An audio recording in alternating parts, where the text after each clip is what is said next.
ओम नमस्ते जी। आज की वीडियो में हम जो है इस रहस्य से पर्दा हटाएंगे कि विष्णु जी ने जो 3 पद रखे वो कहाँ कहाँ रखे और विष्णु कौन है, वो 3 पद क्या हैं, उनके 3 पैर क्या हैं, कहाँ कहाँ रखे।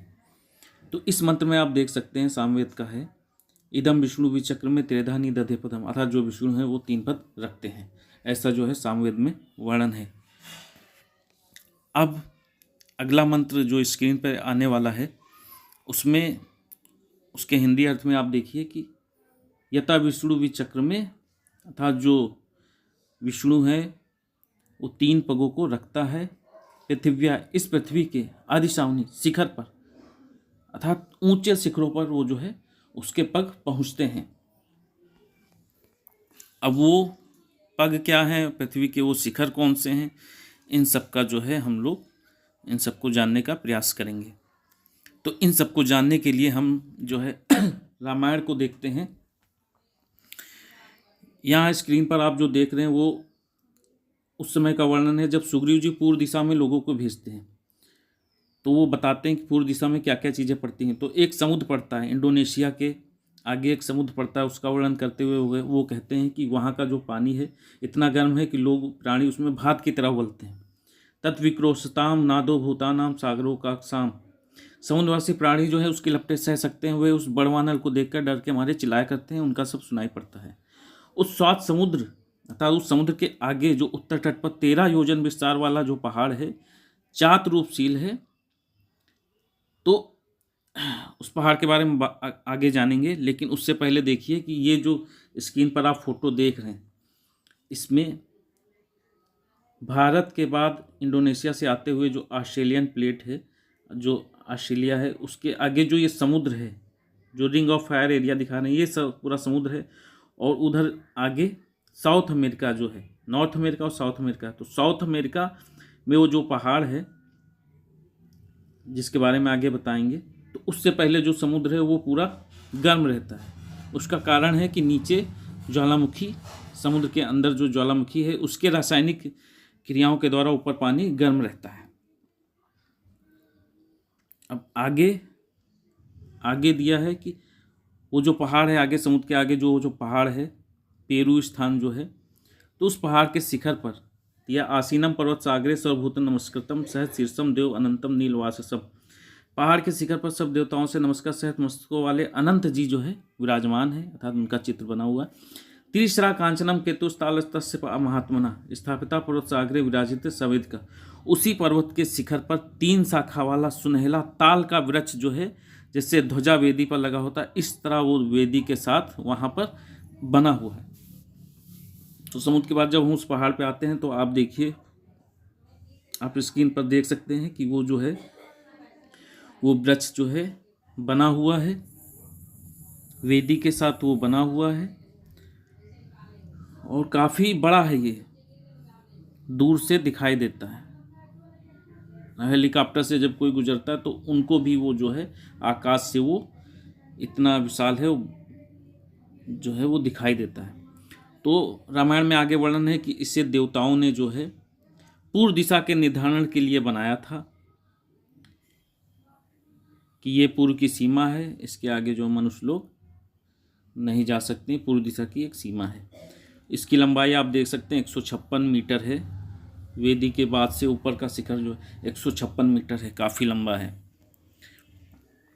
और ये वृक्ष आज ही बना हुआ है, जो एक आश्चर्य का प्रतीक है। और सतयुग में जो देवताओं ने पराक्रम किया जो भारत के, तो उसको भी उसकी ये निशानी है कि भारत से चल के लोग आके यहाँ पे उन्होंने ये ताल का वृक्ष वेदी के सहित बनाया। तो सतयुग में भी देखिए कितना ज्ञान विज्ञान था। अब इस पेरू के ये जो पहाड़ी एरिया, इसके आगे हरी जो भूमि है उसका भी वर्णन है। और आगे लिखा है कि उस पर्वत पर स्वर्ण में एक सोमनस नामक शिखर है, जो 1 योजन विस्तार वाला और 10 योजन ऊंचा है। उसी शिखर पर जो भगवान विष्णु हैं, उन्होंने पृथ्वी को नापने के लिए 3 पग जो है, तो पहला पग इसी शिखर पर रखा था और दूसरा पैर मेरू पर्वत के शिखर पर रखा। और ये विष्णु कौन है? सूर्य भगवान ही है, जो उत्तर की ओर से जम्बू द्वीप की परिक्रमा करते हुए इसी के उच्च शिखर पर लोगों को भली भांति देख पड़ते हैं। अर्थात वो सूर्य ही हैं विष्णु भगवान, जो जिनकी पहली किरण इधर पड़ती है, फिर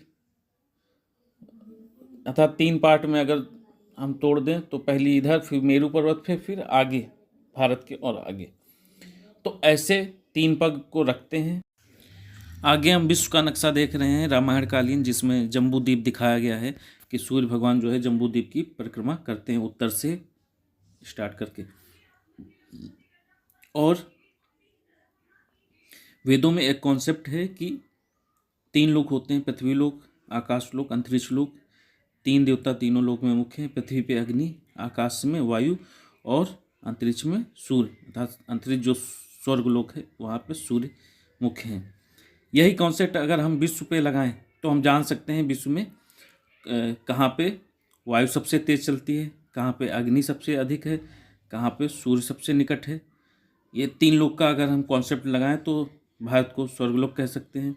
और जो ऑस्ट्रेलिया है वो वायु प्रधान देश है, क्योंकि ऑस्ट्रेलिया में सबसे तेज हवाएं चलती हैं। अर्थात पेरू जहाँ पे वो वृक्ष की निशानी है और भारत के बीच में ये ऑस्ट्रेलिया भूभाग आता है, तो ऑस्ट्रेलिया वायु प्रधान इसको हम मान लेते हैं। और पेरू को अगर सूर्य प्रधान मान लिया तो भारत का कुछ भाग अग्नि प्रधान हो जाएगा। और अगर पेरू साइड अमेरिका है, उसको अगर हम अग्नि प्रधान मान लें तो देखेंगे अमेरिका में सबसे अधिक, दुनिया का सबसे अधिक तापमान अमेरिका के कैलिफोर्निया में है। तो इस तरह से हम एक नई थ्योरी जनरेट होगी कि विश्व में कौन से देश अग्नि प्रधान है, कौन से वायु प्रधान है, कौन से सूर्य प्रधान है। सूर्य और अग्नि प्रधान देशों के बीच में वायु प्रधान देश जरूर होगा। जैसे मैंने यहाँ अंदाजे से ऑस्ट्रेलिया बताया और वो सही निकला कि ऑस्ट्रेलिया में सबसे तेज हवाएं चलती हैं। तो ये थ्योरी विश्व में भी चलती है, इसी से धरती पे भी स्वर्गलोक, वायुलोक, पृथ्वीलोक, ऐसे थ्योरी धरती पे भी चली। हमारी संस्था है ऋषि विश्वामित्र विद्या फाउंडेशन, जिसके माध्यम से वेदों को पढ़ाने का कार्य किया जा रहा है।